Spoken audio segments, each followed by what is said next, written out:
let's talk about pharaoh ants. These are pharaoh ants, and they're what is referred to as a cryptogenic species, meaning we don't actually know where these guys originate from. Regardless of where they come from, they have since spread into every single continent of the world as an invasive species in most areas they've been introduced to, especially in places like North America, Europe, and Oceania, where the ant is wreaking havoc on local ecosystems. Like a couple other ant species I've talked about before, these guys do have multiple queens, which enables them to reproduce very quickly and produce more colonies very quickly by budding, where one queen and a couple workers leave the main colony to start their own colony. This has helped them become incredibly successful in many different places and thus incredibly invasive as well. Now, the name pharaoh ant may have come from the fact that it is thought that these guys originally came from some area of northern Africa,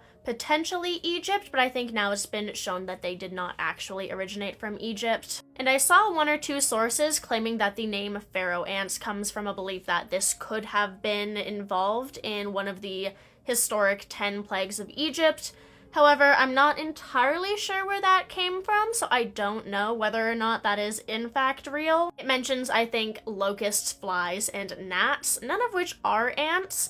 So I don't know where that came from, but it would be cool if that is true, but I don't know how true that is, but they possibly did come from Africa. Another way these guys are interesting is that they are one of the first discovered ant species that use negative pheromone trails as well as positive pheromone trails when foraging. When we think of foraging pheromone trails, it's usually the positive ones where a ant scout goes and finds a place with a bunch of food and leaves a pheromone trail for other ants to follow, basically being like, hey, good food, this way, let's go get it. And the negative pheromone trails do basically the same thing, but in the opposite direction, where a scout will go out, find a spot that is absolute dog shit, and leave a negative pheromone trail back to the colony, saying basically, hey, don't go this way, don't bother, there's nothing good here, it fucking sucks, let's go somewhere else. Now, pharaoh ants, unlike many other invasive species, are apparently not that aggressive towards humans, other ant species, or other insect species.